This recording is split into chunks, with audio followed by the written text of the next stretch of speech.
இந்தியாவின் தொன்மை மீண்டும் தாயக மண்ணை தொட்டுள்ளது.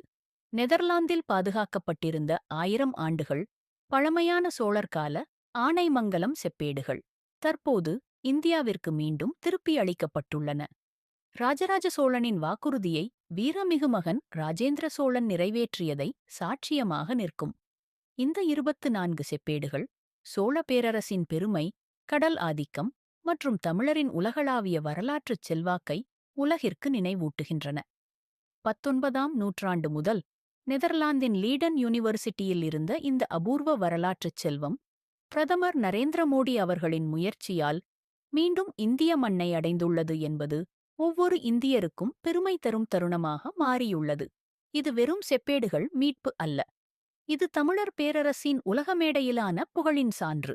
இது நமது நாகரிக மரபு மீண்டும் தாயகத்துடன் இணைந்த வரலாற்று தருணம்.